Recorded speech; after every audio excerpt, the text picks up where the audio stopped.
मेरा नाम निकिता है। मेरा यूपी पीसीएस 2018 की परीक्षा में डिप्यूटी कलेक्टर के पद पे चयन हुआ है 36वें रैंक के साथ। आज मैं आप सभी के साथ अपनी ओवरऑल स्ट्रैटेजी शेयर करूंगी डेली नॉलेज ट्रैक के प्लेटफॉर्म के माध्यम से। इससे पहले कि मैं अपनी पूरी स्ट्रैटेजी शेयर करूं, मैं अपने बारे में एक ब्रीफ इंट्रोडक्शन देना चाहूँगी।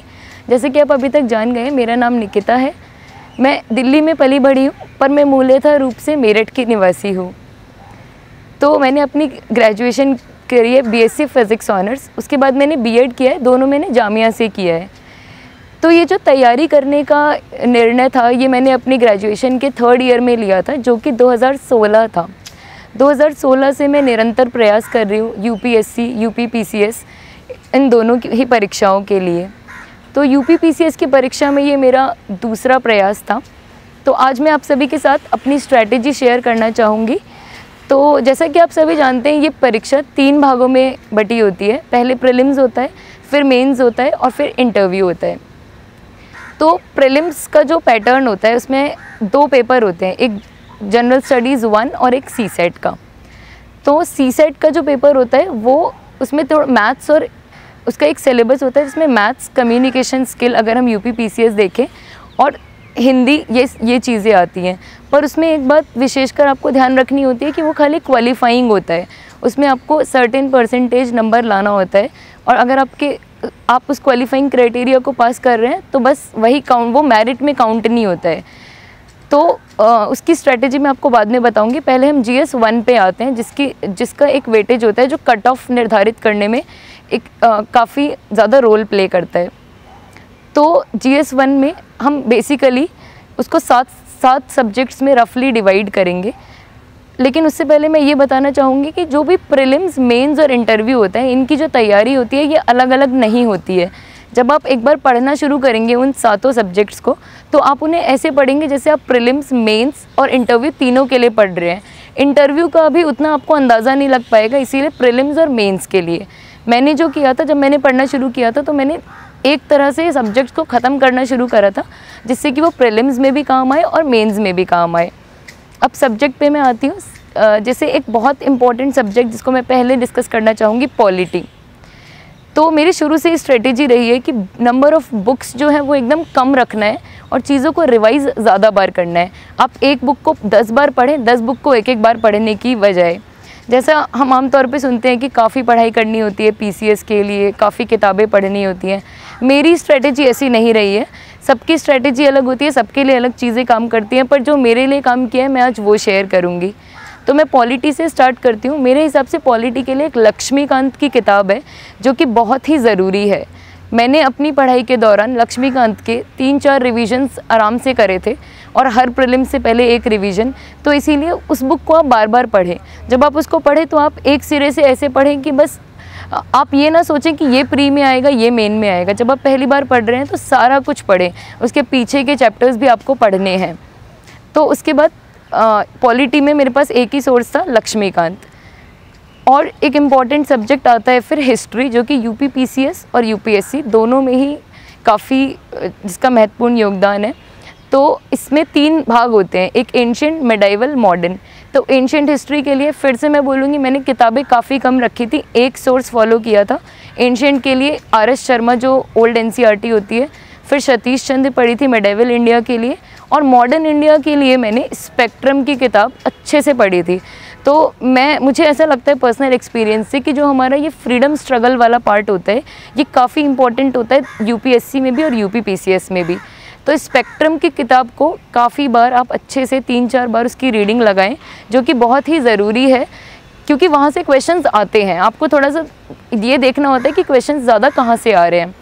तो ये थी मेरी हिस्ट्री के लिए स्ट्रेटेजी। ये किताबें वो हैं जो मैंने मेंस और प्रीलिम्स दोनों के लिए ही फॉलो करी हैं, हर चीज़ की एक किताब। अब मैं बताना चाहूँगी ज्योग्राफ़ी, जो कि एक महत्वपूर्ण सब्जेक्ट है। ज्योग्राफ़ी के लिए मैंने फिर से ज़्यादा किताबें ना यूज़ करते हुए 11th और 12th क्लास की एनसीईआरटी, वो 4 किताबें मैंने पढ़ी थी। बाकी आप चाहें तो कुछ कुछ चीज़ें हैं, जैसे क्लाइमेट वाला पोर्शन, कुछ कुछ चीज़ें आप जीसी लियोंग से, कोचिंग लियोंग से आप कर सकते हैं। लेकिन फिर वही बात है कि अगर आपको ऐसा लग रहा है कि आपके पास वक्त समय है, आप कर सकते हैं तो सही है, लेकिन ये इतना ज़रूरी नहीं है। जो ज़रूरी किताबें हैं उनमें मैंने जो बहुत बार रिवाइज़ किया था वो चारों NCERTs, 2 11th 2 12th की। अब एनवायरनमेंट और ज्योग्राफी दोनों से काफ़ी क्वेश्चंस आते हैं, क्योंकि हमें पता है कि 1 वाली जो परीक्षा होती है उसका भी यही पेपर है। एनवायरनमेंट के लिए शंकर की स्ट्रेटेजी, शंकर IAS की बुक पढ़ें और उसको आप 2-3 बार पढ़ें रादर देन 2-3 किताबें पढ़ने के। फिर उसके बाद एंशिएंट हिस्ट्री के जैसे ही कल्चर आता है, मैंने आर्ट एंड कल्चर के लिए 11th क्लास की आर्ट एंड कल्चर की NCERT और नितिन सिंघानिया सर के नोट्स को सेलेक्टिवली पढ़ा था, लेकिन NCERT काफ़ी अच्छे से पढ़ी थी। फिर आता है इकोनॉमिक्स, जो कि जिसके लिए मैंने कोई पर्टिकुलर किताब ऐसा सच रेफ़र नहीं करी थी। कुछ कंसेप्ट्स थे जो मैंने 2-3 वीडियोस देख के, 1-2 किताबों से कुछ कुछ चीज़ें उठा के करे थे। पर मुझे लगता है कि करंट अफेयर्स इकोनॉमिक्स में ज़्यादा आता है। इकोनॉमी के करंट अफेयर्स जो बैंकिंग में चल रहा होता है, एग्रीकल्चर में चल रहा होता है, वो ज़्यादा आता है। तो आप उसको थोड़ा करंट से रिलेट करके पढ़े, जो मेरी स्ट्रैटेजी थी। अब आते हैं करंट अफेयर्स, साइंस, ऐसे सब्जेक्ट्स बचते हैं ये कोर सब्जेक्ट्स ख़त्म हो गए हैं। अब वो सब्जेक्ट्स बचते हैं जिनका वेटेज क्वेश्चन वाइज उतना श्योर नहीं होता, बट हमें करने होते हैं, क्योंकि आजकल कंपटीशन बहुत है और प्रीलिम्स में भी आपको ज़्यादा क्वेश्चन मार्क करके आने होते हैं, जो मेरी स्ट्रेटेजी थी। तो करंट अफेयर्स के लिए मैं एक चीज़ बोलना चाहूँगी कि मैंने 2016 से अभी तक हर दिन न्यूज़पेपर फॉलो किया है। आप कोई भी न्यूज़पेपर, मैं द हिंदू फॉलो करती थी, इंडियन एक्सप्रेस लोग काफ़ी फॉलो करते हैं। आप कोई भी एक अच्छा न्यूज़पेपर अच्छे से फॉलो करेंगे, मतलब उसको ऐसे फॉलो करना है कि उसको प्रीलिम्स के लिए भी वहाँ से फैक्ट निकालने हैं, आपको मेंस के लिए भी एडिटोरियल्स पढ़ के नोट्स बनाने हैं।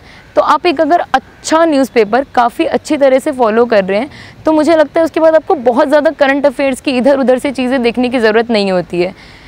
तो मैंने द हिंदू प्रेफर किया था, मैं द हिंदू पढ़ती थी और उसके बाद में मुझे और इधर उधर से ज़्यादा पढ़ने की ज़रूरत नहीं पड़ी। कभी मेरा हिंदू मिस हो गया, कुछ हो गया, तो मैं विजन IAS की मंथली मैगज़ीन देख लिया करती थी कि अगर कोई चीज़ रह गई है तो वो वहाँ कवर हो जाएगी। ये तो था एक प्रीलिम्स की ओवरऑल स्ट्रैटेजी। लेकिन यूपी का जब आप प्रीलिम्स देने जाएंगे तो आपको कुछ थोड़ा अलग करना होगा, क्योंकि ये स्टेट PCS है, तो पैटर्न वैसे बदल रहा है, तो आप ज़्यादा ध्यान उसी चीज़ पर दें जो मैंने स्टार्टिंग में बताया है। अब यूपी के लिए मैंने अपने टाइम पे, क्योंकि पिछले साल के सवाल करना प्रीलिम्स में बहुत ही ज़्यादा ज़रूरी होता है, जैसे मेंस के लिए आंसर राइटिंग ज़रूरी होती है, प्रीलिम्स के लिए पिछले साल के क्वेश्चंस करना। तो मैंने हिस्ट्री में, क्योंकि मैं हिस्ट्री मुझे उतना कंफर्टेबल नहीं लगता था और उसका वेटेज अच्छा होता है, तो मैंने हिस्ट्री में घटना चक्र की किताब ली थी और घटना चक्र की किताब से सारे क्वेश्चंस करे थे। पिछले 10 सालों के जितने भी जगह के क्वेश्चंस है, यूपी के, राजस्थान के, MP के, उसमें सब कवर होता है, आप वो कर सकते हैं। फिर मैंने ज्योग्राफी में वर्ल्ड ज्योग्राफी वाला पार्ट, जैसे कौन सा माउंटेन है, कौन सी रिवर है, ये वाला पार्ट मुझे क्योंकि पर्सनली ऐसा लगता है कि NCERT में मिसिंग है, तो मैंने वो भी घटना चक्र की किताब से किया था।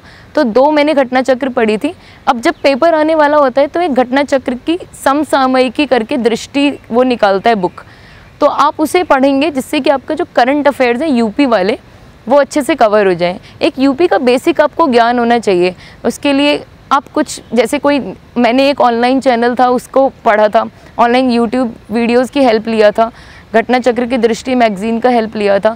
तो ओवरऑल अगर आप अपना बेस अच्छा रखेंगे, polity, history, geography, economy, environment, ये वाले सब्जेक्ट्स अच्छे रखेंगे और इसके बाद थोड़ा घटना चक्र से सप्लीमेंट करेंगे, वो भी पिछले साल के क्वेश्चंस को देखने के लिए, क्योंकि हमें पता है कि जब भी हम कोई एग्ज़ाम देते हैं तो हमें उसके एक पैटर्न का पता होना चाहिए कि उसमें किस प्रकार के सवाल पूछे जा रहे हैं। क्योंकि अगर आपको पेपर में जाते ही रैंडम लगेगा कि यार ये क्या पूछ लिया है, तो ये वाली चीज़ नहीं होनी चाहिए। इसीलिए मैं ये बोलना चाहूँगी कि जितना हो सके पिछले साल के सवालों को देखें, जिससे आपको टाइम पे पेपर भी पूरा करना आएगा और आपको एक समझ बनेगी कि हाँ इस तरह से पूछा जाता है और ये पढ़ना है। फिर उसके बाद प्रीलिम्स का पेपर 1 मैंने ओवरऑल जो मैंने किया था मैंने डिस्कस कर दिया है, मुझे लगता है आप लोगों को समझ में आया होगा। अब मैं पेपर 2 की बात करती हूँ प्रीलिम्स के, जो कि CSAT का पेपर होता है। तो आमतौर पे देखा जाता है कि ये क्वालिफाइंग पेपर है तो इसको हम लोग हल्के में लेते हैं, पर ये डिपेंड करता है अगर आपका गणित का बैकग्राउंड नहीं है या आप साइंस बैकग्राउंड से नहीं है, तो मैं ये कहना चाहूँगी कि प्लीज़ आप उस पेपर को 10 दिन पहले पिछले साल के क्वेश्चन देखें और बनाएं। क्योंकि अगर आपका क्वालिफाइंग पेपर ही नहीं होगा तो कोई फ़ायदा नहीं है इतने ज़्यादा मेहनत करके पेपर 1 भी निकालने का। और आजकल ये देखा जा रहा है कि बहुत ज़्यादा ये देखा जा रहा है कि बच्चे क्वालिफाई नहीं कर पाते हैं, उनके दूसरे पेपर की तैयारी अच्छी होती है। तो इसमें मैंने पिछले साल के क्वेश्चंस देखे थे, क्योंकि मेरा फिज़िक्स बैकग्राउंड है तो मेरा मैथ्स उतना थोड़ा ठीक ठाक कंफर्टेबल है, तो मैंने पिछले साल के पेपर 10 दिन में सारे लगा लिए थे, जिससे मुझे पता चल जाए कि हाँ यूपी में किस तरह से सीसेट पूछा जाता है। ये थी मेरी प्रीलिम्स की स्ट्रैटेजी। अब आगे मैं अपनी मेंस की स्ट्रैटेजी बताऊंगी। मेंस में आपके 4 पेपर होते हैं जनरल स्टडीज़ के। जो बच्चे यूपीएससी की तैयारी कर रहे हैं उन्हें भी पता होगा, और जो यूपी पीसीएस कर रहे हैं सेम पैटर्न हो गया है, पता होगा। तो वही होता है, 200 नंबर का पेपर आता है और 8 नंबर के सवाल होते हैं, 12 नंबर के सवाल होते हैं। तो उससे इन सब चीज़ों से ज़्यादा होता है कि आप कैसे स्ट्रैटेजी करें। तो यूपीएससी जो मैंने किताबें बताई, जैसे पेपर 1 में ज्योग्राफी होता है, हिस्ट्री होता है, सोसाइटी होता है। ओवरऑल ये 3 सब्जेक्ट कवर होते हैं। तो हिस्ट्री आप पढ़ ही लेंगे, जो मैंने अभी बुक्स बताई थी।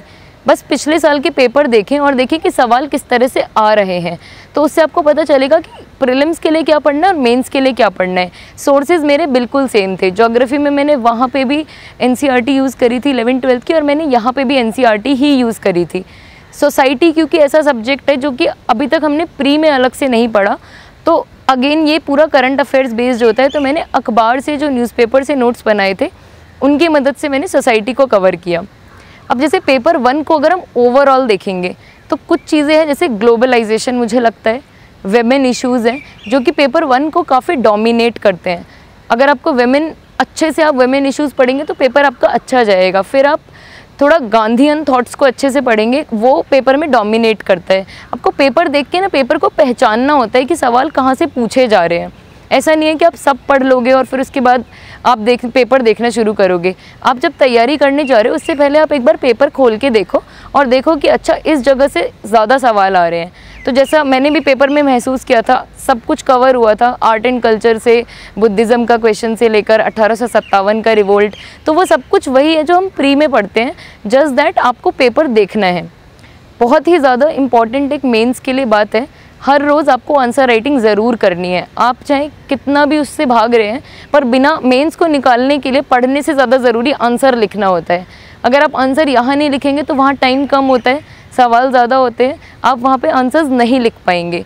तो मैं आपसे ये बोलना चाहूँगी कि मेरी स्ट्रेटजी सुनने से पहले एक बार ओवरऑल ये सुन लीजिए कि चारों पेपर में आपको बहुत आंसर राइटिंग करनी है। आपको हर रोज़ 3-4 आंसर ज़रूर लिखने हैं। आप खुद से चेक करिए, अपने पीयर्स से चेक कराइए, मेंटर्स से चेक कराइए, बिल्कुल फ़र्क नहीं पड़ता। आप किसी भी प्लेटफॉर्म के क्वेश्चंस लिखिए, पुराने साल के क्वेश्चंस लिखिए, कोई फ़र्क नहीं पड़ता, पर आपको लिखना ज़रूर है। पेपर 1 मैंने ओवरऑल बता दिया। पेपर 2 होता है पॉलिटी और इंटरनेशनल अफेयर्स डोमिनेट करता है। तो आप जब लक्ष्मीकांत पढ़ेंगे तो आपकी पॉलिटी बिल्कुल कवर हो जाएगी वहाँ से। और इंटरनेशनल अफेयर्स के लिए मैंने कोई किताब नहीं पढ़ी, क्योंकि मेरा मानना है कि बहुत किताबों से अच्छा होता है कम पढ़ो और अच्छे से पढ़ो। तो ये भी मैंने न्यूज़पेपर की हेल्प से ही पूरा किया था। न्यूज़पेपर में सारी कंट्रीज़ के रिलेशन और ये सारी चीज़ें आती हैं। और आप क्या करो कि एक बार सिलेबस देखो। जब आप सिलेबस देखोगे तो आप उसमें पॉइंट्स देखो, जैसे इंटरनेशनल इंस्टीट्यूशंस एक पॉइंट होगा, एक डायस्पोरा पॉइंट होगा। तो सिलेबस वाइज आप अपने नोट्स तैयार कर लो, जो चीज़ आपकी कवर नहीं हुई है। जैसे पॉलिटी तो कवर हो जाती है लक्ष्मीकांत में, ये जो आईआर वाले पोर्शन है इसको आप अपने नोट्स बनाओ, जो भी टॉपिक आपको लग रहा है कि आपके करंट अफेयर्स में नहीं कवर हुए हैं और सिलेबस में है। बस आपके पास पेपर के दिन सिलेबस के हर एक टॉपिक का 1-2 पेज के नोट्स तैयार होने चाहिए। मुझे नहीं लगता इससे बाहर कभी भी कुछ भी ऐसा होगा जो इससे बाहर आ जाए। जहाँ तक मैंने यूपी पीसीएस का देखा है, क्वेश्चंस काफ़ी स्ट्रेट फॉरवर्ड होते हैं। बस आपको सिलेबस को एक बार देखा होना चाहिए और आंसर राइटिंग प्रैक्टिस मैं फिर इसी पे जोर देना चाहूँगी, ज़रूर करी होनी चाहिए। जिस चीज़ ने मुझे हेल्प करी है वो है न्यूज़पेपर रेगुलर पढ़ना और आंसर राइटिंग करना। फिर पेपर 3 है, जो कि सबसे डायनामिक पेपर समझा जाता है, क्योंकि उसमें बहुत सारे टॉपिक कवर होते हैं। इकोनॉमिक्स कवर होता है, internal security, disaster management, science tech cover होता है। तो वो पेपर में देखो, जो आपके लिए नया है, जैसे मेरे टाइम पे कुछ सवाल आए थे जो सब लोगों के लिए नए थे। आपने जो नहीं सुना है वो सबने नहीं सुना होगा, तो आपको उन पे धैर्य नहीं खोना है। आपको पहले वो तैयार करना है जो सब तैयार करते हैं। तो इसमें मेरी यही स्ट्रैटेजी थी, क्योंकि वो पूरा करंट अफेयर्स बेस्ड होता है वो पेपर। साइंस टेक के क्वेश्चन आएंगे, वो भी करंट से आएंगे। इकोनॉमिक्स आएगा, जैसा कि मैंने बताया कि मैंने कोई एक किताब अच्छे से इकोनॉमिक्स की फॉलो नहीं करी, जगह जगह से जो न्यूज़ में चल रहा है वो उठा के। तो इसमें भी आप यही करें, सिलेबस वाइज देखते जाएँ, जिस चीज़ के आपके पास नोट्स नहीं है नोट्स बनाएं। आजकल तो इंटरनेट पे इतनी सारी यूपीएससी यूपीपीसीएस वेबसाइट्स हैं जहाँ पे आपको आराम से नोट्स अवेलेबल मिल जाएंगे। बस आपको जो अच्छा लग रहा है उसको सरल भाषा में, अपनी भाषा में लिख लें। ऐसा ना करें कि पेपर के दिन खोल के आप दूसरों की वेबसाइट्स पढ़ रहे हैं, 3-4 वेबसाइट पढ़ रहे हैं। आपके पास पेपर तक सब सिलेबस की चीज़ों के नोट्स होने चाहिए। तो GS3 का ओवरऑल यही स्ट्रेटेजी है। डिज़ास्टर है, अब मैंने कोई डिज़ास्टर के लिए भी बहुत किताब नहीं पढ़ी, मैंने एक बार नोट्स बनाए थे NDMA की वेबसाइट से, IDSC की वेबसाइट से, और वो भी 3 साल पुराने, बस उनको रिवाइज़ किया है मैंने। एक बार आप सारा सिलेबस का नोट्स बना लें, देख लें कि हाँ ये है, समझ लें सिलेबस को। उसके बाद बस आपको आंसर राइटिंग और रिवीजन करना होता है। फिर आते हैं पेपर 4 पे।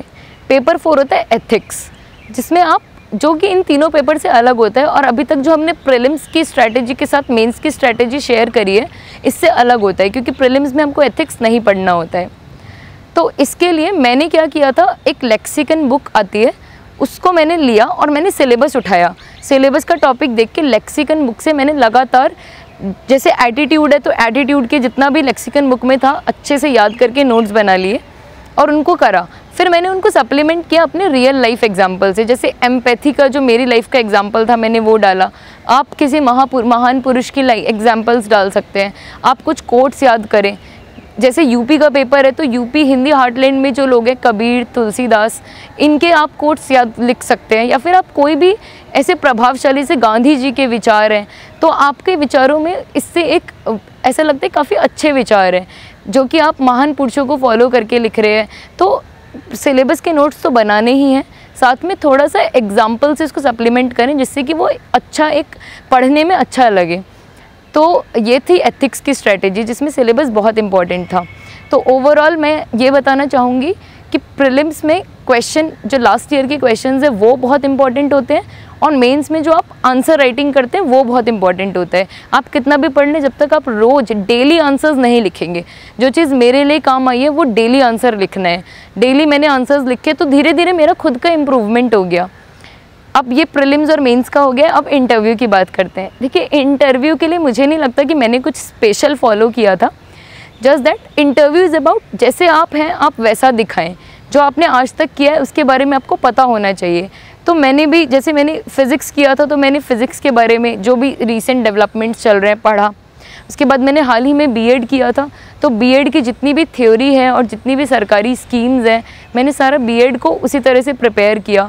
फिर मेरी हॉबीज़ क्या हैं, मेरे जो बैकग्राउंड है वो क्या है, मेरे माता पिता ये क्या करते हैं, तो जो मेरे साथ है, जो मेरी पर्सनैलिटी है, मुझे पता होना चाहिए उसके बारे में, जो मैंने आज तक किया है, जो मैं आगे करूँगी। तो ये आपका पर्सनैलिटी टेस्ट होता है। कोई बुक ऐसी नहीं होती जो आपको इंटरव्यू के लिए प्रिपेयर कराए, और मैंने नहीं करा था। जस्ट दैट आप लोगों के जिनके मॉक इंटरव्यूज़ यूट्यूब पे मिल जाएंगे आपको, तो आप एक बोलने का तरीका सीख सकते हैं, बाकी कोई किताब नहीं पढ़नी होती। तो अब मैं एक बार अपनी स्ट्रैटेजी को समराइज़ करना चाहूँगी। प्रीलिम्स में आप किताबें बहुत कम रखें, जो मेरा था, और एक किताब को 10 बार पढ़ें। जितना आप ज़्यादा एक किताब को पढ़ेंगे उतना आपका अच्छा परफॉर्मेंस होगा। प्रीलिम्स में आप हमेशा क्वेश्चन पेपर लगाएं, पिछले साल के क्वेश्चन पेपर लगाएं, कोई रेप्यूटेड कोचिंग इंस्टीट्यूट के क्वेश्चन पेपर लगाएं। नंबर ऑफ़ क्वेश्चन ज़्यादा करें, जिससे आपको पता चले कि क्या चल रहा है। उसके बाद यूपी का जब प्रीलिम्स देने जा रहे हैं तो पक्का से घटना चक्र, यूपी की दृष्टि, नहीं तो यूपी के करंट अफेयर्स, आपको कोई भी ऑनलाइन वेबसाइट, यूट्यूब चैनल्स काफ़ी आजकल हैं, कोई भी एक ट्रस्टेड यूट्यूब चैनल आप देख लें, नहीं तो आप घटना चक्र दृष्टि पढ़ लें, मैंने वही पढ़ी थी। उसके बाद मेंस में सारी स्ट्रेटेजी मैं अपनी डिटेल शेयर कर चुकी हूँ, बस आप आंसर राइटिंग काफ़ी बार करें। और मैं इस पर इतना एम्फेसिस इसीलिए कर रही हूँ क्योंकि मेरी रैंक आने में आंसर राइटिंग का बहुत बड़ा योगदान है। मैं सारे क्वेश्चंस पूरे करके आई थी, और आपको भी सारे क्वेश्चंस पूरे ही करने हैं। जितने क्वेश्चंस हैं और जितना स्पेस है अच्छे से आपको मैनेज करना है। वो तभी होगा जब आप घर पे लिख सकते हो। और इंटरव्यू के लिए मेरे पास कोई स्ट्रैटेजी नहीं है, जैसे आप हैं वैसे आप जाइए, झूठ मत बोलिए, जैसी आपकी पर्सनैलिटी है वैसे ही दिखाइए। तो ये थी मेरी ओवरऑल स्ट्रैटेजी। तो मैं दिल्ली नॉलेज ट्रैक टीम को धन्यवाद करना चाहूँगी कि उन्होंने मुझे एक प्लेटफॉर्म दिया, जिसके माध्यम से मैंने जो अपनाया, जो मैंने पढ़ा, वो मैं और आने वाले लोगों के साथ शेयर करने का मुझे मौका दिया। Thank you DKT team.